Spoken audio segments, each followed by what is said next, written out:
Magandang buhay muli mga kaogang! Eto magluluto na naman po sa inyo ang inyong lingkod, si Ogang Tendera po. Ayan, so dahil po mayroon pong karamdaman si Mama, mayroon po siyang dinaramdam sa ngayon. Ayan po, nagluto po si Ogang Tendera ng sopas kasi bawal sa kanya yung medyo malalansa, no? At may allergy po siya. At ayun po, nagluto po ako ng sopas. Hindi ko po siya nilagyan ng manok or something. Ang nilagay ko po dyan ay imbutido at saka hotdog. O, ayan po yung mga sangkap-sangkap dyan. Syempre, masarap din kumain na may sabaw no? Kahit na tag-init tayo ngayon no? Gusto pa rin natin may sabaw. Pag may sabaw ay maghapon ding ulam yan, 'di ba? Tipid din yan, lalo na yung ganyan sopas o kaya arroz caldo. Siguro sa susunod maggaganon ako yung lugaw arroz caldo, pwede yan, masarap yan, no? At ayan, pag nagluto ako ng ganyan, medyo marami, ano na yan, kasama na yung agahan, merienda, tanghalian, hapunan. So magdadagdag lang siguro kami, mga pang pirito-piritong itlog, piritong hotdog, ganyan. Oo, hindi naman kami maselan din sa ulam. At basta makaraos lang kami, malamnan yung tiyan natin. Oo, minsan medyo masarap ang ulam, minsan naman simple lang, at minsan naman talagang lutong ulam na binibili sa labas, gano'n ang aming binibili.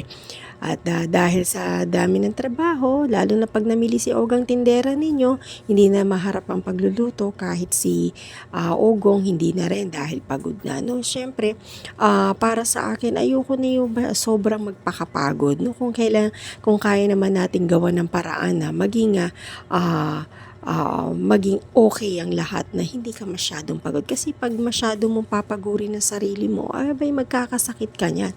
Kaya kami, kapag halimbawa namili kaming dalawa, ay bumibili na kami ng lutong ulam sa labas. Hindi na kami magluluto kasi pagod na maglilinis pa ako, mag-aano pa ako, kung ano-ano pa, papaliguan ko pa yung aking anak. So pagdating ng mga 11, gusto ko, or kaya 10 o'clock, pahinga na ako niyan, nakaligo na ako, magsusupport na ako sa dapat suportahan natin. Talagang minamanage ko yung time, no, para din makapag-support tayo sa ating mga ka-YouTubers, no.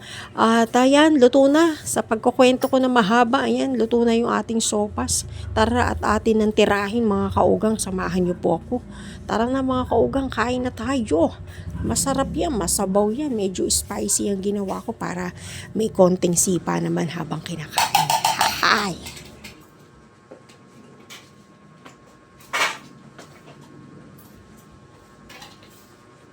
Hindi mo rin boss, marami no? Ha? Ha? Malaki yung gulay. Tama na ganun gulay no? Oo. Hindi, may natira pa. Kaya nga, hindi mo inubos.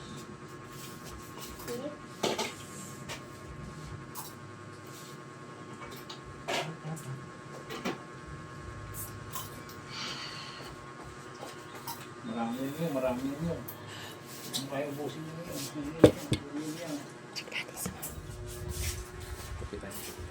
Check natin si Mama. Ayan. O Ma, yan niluto ko para sa'yo. Ano na? Masarap ba? Masarap. Masarap. Ayan, sige, doon ka. Ayan, okay na si Mama, no? Bali, yung braso na lang niya meron. Yung kanyang face, okay na. So, pinagluto ko siya, guys, ng may sabaw kasi yun ang gusto niya. Ayan. Kanya yun, sarap. Diba? Ganda pa rin si Mama ko. Oh. Ayan. Sarap. Sarap. Gusto ko pagluto siya yung may sabaw lagi kasi nga, bawal sa kanya yung malalansa. So, yung sopas, okay sa kanya yan. Sok na sok sa kanya nga panlasa. Gusto niya yan. No? Oh, tsaka Okay ba? Ang sarap. Okay ba? Okay, ang sarap. Alright. Ayan, guys. Matitikman natin. Ano to? Kapiyan guys! Sopas ulit, pero nilagyan ko siya ng imbutido. Oo. Dati kasi corned beef yung nilalagay ko, guys. Oo, tapos may konting hotdog, ayan. Pinabili ko si Ogong ng gulay, carrots at saka yung repolyo, may natira pa. Isang buo kasi yung binili niya. So, may natira pa. Ito naman, igigisa ko sa itlog. Masarap din yan, guys. Tapos, ito yung imbutido. Yan ang nilagay ko. So, titignan natin. Masarap naman. Tapos, malaki yung gatas na inano ko. So, ano na ngayon kumbaga, kahit na sa kumbaga, kahit ano iluto mo, basta makakain, 'di ba? Basta i-ano mo lang, ayusin mo lang yung pagluluto mo. Yan, katulad natin, hindi natin. Kaya sabi ni Mama, medyo matamis daw. Sa imbutido yun medyo matamis. Pero masarap naman. Tikman natin. Medyo matamis nga siya. 'Di ba? Asan yan, yung butido. Medyo matamis yung butido. Ba? Saka sa repolyo, ayoko masyadong luto. Kinakain nga ng hilaw to, 'di ba? Matamis masyado. Sarap, 'di ba? Matamis Kape yan Ay, ano?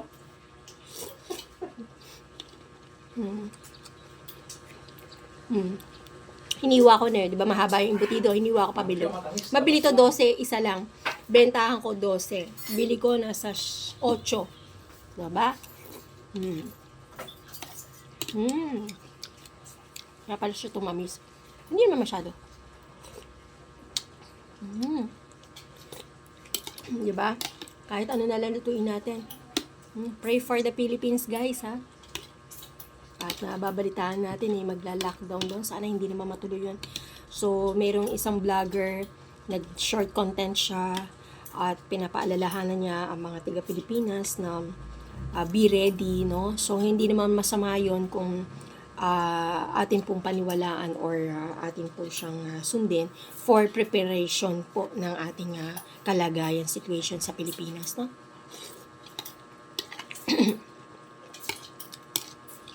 So, for Tatay Digong, we love you.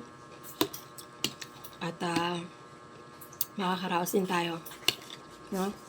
Alam ko, safe ka naman dyan sa kung nasan ka man. Safe ka dyan, no? At makakabalik ka rin sa Pilipinas. So, para sa'yo, Tatay Digong. Ayan. Sarap. Delicious din. Lahat ng problema, madadaanan lang natin yan. Malalagpasan natin yan lahat. Ay, tingin kayo dyan ha. Baka, ano lang tayo, pray lang tayo kay Lord. No? No? Tingin ka na dito. Kain lang tayo. Ako, Anak kong takaw eh. tinatanong pa rin si Jasamba. Siyempre, habang tayo nagbablog, nanonood din tayo ng mga news. Sabi ko nga sa live ko, nag-i-scroll ako, naghanap ako mga naka-live na pwede natin suportahan. Na ating mga ka-YouTube ba. Ay nakikita ko, puro mga naka-live na puro balita. Siyempre, mapapanood ka. So, yun lang. Kung saan makarating tong ating video, ating dinownload na video, ating content. Stay safe po everyone, no? And God bless. Always pray lang po tayo, no? At may pinagdadaanan po ang ating bansa. Alright mga kaugang, I love you. And only these people do not faze me, enjoying every moment.